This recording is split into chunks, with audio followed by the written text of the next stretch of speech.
Saturn के iconic rings centuries से astronomer और कॉस्मोस के लिए क्यूरियस लोगों के बीच अट्रैक्शन का एक स्पॉट बने रहे हैं। हालांकि हमारा सैटर्न सोलर सिस्टम का इकलौता ऐसा प्लैनेट नहीं है जिसके अराउंड रिंग्स है। यूनिवर्स की तो बात ही छोड़ दीजिए। दरअसल हमारे सोलर सिस्टम के सभी 4 ह्यूज गैस जायंट्स में कुछ हद तक रिंग्स है। जुपिटर के रिंग्स काफ़ी लाइट है जो छोटे छोटे पार्टिकल से बने हुए हैं। यूरेनस के पास 13 नैरो डार्क रिंग्स है। नेपट्यून में भी रिंग का एक सेट है जो कि सैटर्न के कंपैरिजन में बहुत ही weak and dust and ice के छोटे पार्टिकल से बना हुआ है। लेकिन भाई साहब, असली मज़ा तो तब शुरू होता है जब हम सोलर सिस्टम के बाहर जाते हैं, जिसके आगे रिंग्स के साथ कई एक्सोप्लैनेट्स डिस्कवर किए गए हैं। उनमें से एक है ये दानव J1407b। इस प्लैनेट का इतना बड़ा रिंग सिस्टम है कि सैटर्न भी इसके सामने छोटा नज़र आता है। ये सुनकर आप भी शॉक हो जाओगे कि ये सैटर्न से 200 टाइम्स बड़ा है। इस प्लैनेट के रिंग्स का डायमीटर लगभग 640 मिलियन किलोमीटर होने का अंदाज़ा है, जो इसको अर्थ और सन के बीच के डिस्टेंस से भी बड़ा बनाता है। और सैटर्न के रिंग्स से बिल्कुल अलग जो आइसी पार्टिकल से बने हुए हैं, J1407b के रिंग्स बहुत बड़े और बहुत अलग पार्टिकल से बने हुए हैं। माना जाता है कि ये रिंग्स बड़े पत्थर, डस्ट और आइस से बने हुए हैं, जिनमें से कुछ पार्टिकल्स का डायमीटर 1 किलोमीटर जितना बड़ा है। J1407b के बारे में ज़्यादा जानकारी ऑफ कोर्स इन पावरफुल बड़े प्लैनेट्स के नेचर को समझने में हेल्पफुल साबित होगी। वैसे आज का हमारा टॉपिक इससे पूरी तरह से जुड़ा हुआ तो नहीं है, बल्कि हम जिसके बारे में बात करने वाले हैं वो है ये। अब इस इमेज को देखो। सोलर सिस्टम के एज पर छुप के बैठा हुआ ये ड्वार्फ प्लैनेट। अब इसके चारों ओर के रिंग्स पर ध्यान दो। मानो जैसे इसे वहाँ किसी ने रख दिया, वरना ये मुमकिन ही नहीं है। कम से कम प्लैनेट के रिंग्स के फॉर्मेशन की हमारी समझ के मुताबिक तो बिल्कुल नहीं। आप देख रहे हो द ज्ञान स्पॉट और मैं हूँ आपका होस्ट उमंग। और चलिए ड्वार्फ प्लैनेट की बाल की खाल को उधेड़ के देखते हैं। ये है काइपर बेल्ट। सिंपल भाषा में सोलर सिस्टम के फॉर्मेशन के बाद बची हुई चीज़ों का कबाड़ खाना। एकदम ठंडा, काला और मिस्टीरियस। ये एरिया इतने सारे मिस्ट्री को खुद में समाये हुए है कि अगर इसे समझा जाए तो हमें हमारे स्टार सिस्टम के फॉर्मेशन और स्टार के इवोल्यूशन से जुड़े कई सारे सवालों के जवाब मिल जाएंगे।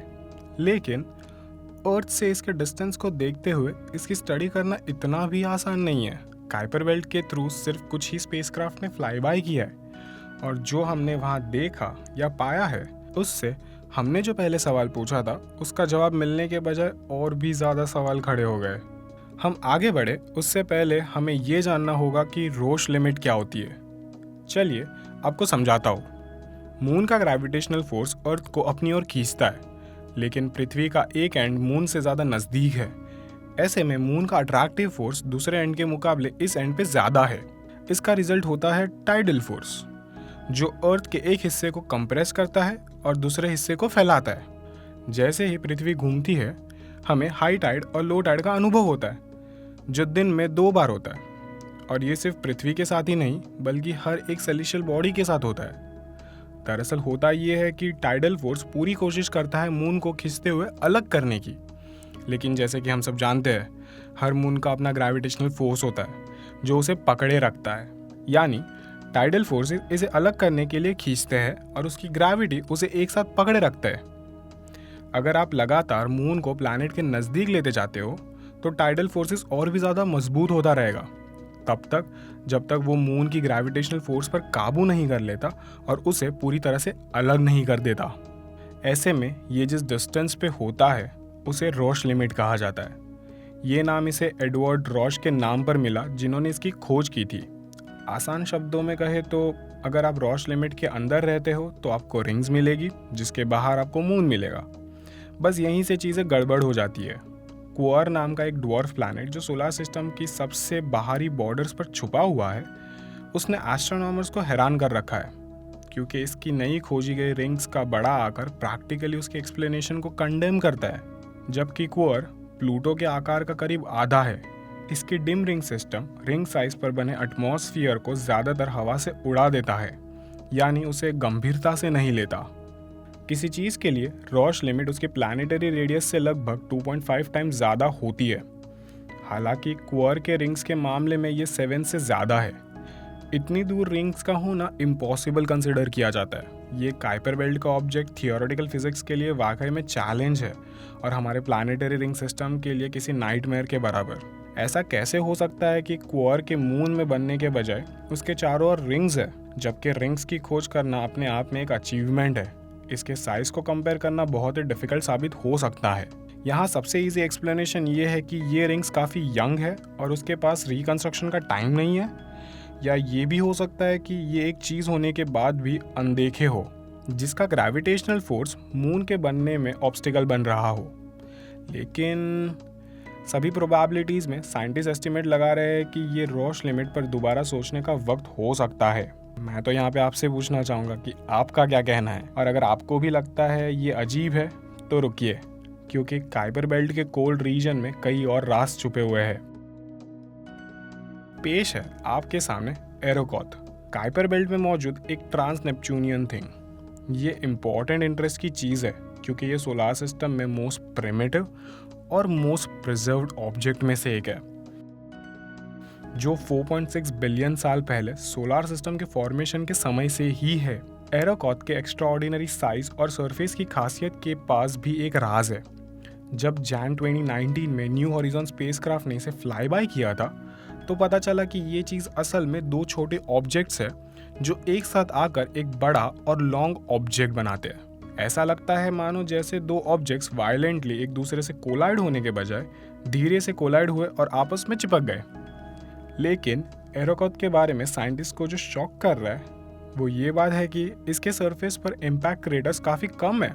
इससे पता चलता है कि ये ऑब्जेक्ट अपने फॉर्मेशन के बाद से काफ़ी हद तक बिना किसी चेंजेस के वैसे ही बनी हुई है, और काइपर बेल्ट में प्रेजेंट बाकी ऑब्जेक्ट का इस पर कोई असर नहीं पड़ता या पड़ा है। इसके अलावा माउंटेन्स या वैली जैसे किसी भी खास स्पेशलिटी के बिना एरोकॉथ की सरफेस स्मूथ है, और इस बात ने दुनिया भर के साइंटिस्ट के मन में क्यूरियोसिटी की एक लहर जगा दी है। अब जब एरोकॉथ बहुत इंटरेस्टिंग लग रहा है, लेकिन इसके बावजूद मेरा पर्सनल फेवरेट है 15810 एरॉन। यहाँ मैं तो कहूँगा कि ये मिस्टीरियस काइपर बेल्ट ऑब्जेक्ट सीधा साइंस फिक्शन के नॉवेल से सामने आया है। गूगल सर्च आपको बताएगी कि एरॉन एक काइपर बेल्ट ऑब्जेक्ट है, एक बड़ा एस्ट्रॉयड जो नेपट्यून के ऑर्बिट के बाहर चक्कर लगाती है। लेकिन क्या ये सच में कोई एस्ट्रॉयड है? अप्रैल 2016 में नासा का new horizon spacecraft Kuiper belt पहुंचा। अपने पहले टारगेट प्लूटो का फ्लाई बाय करने के बाद प्रोब की नज़र एक वियर्ड ऑब्जेक्ट, एक बहुत बड़े ऑब्जेक्ट पर पड़ी।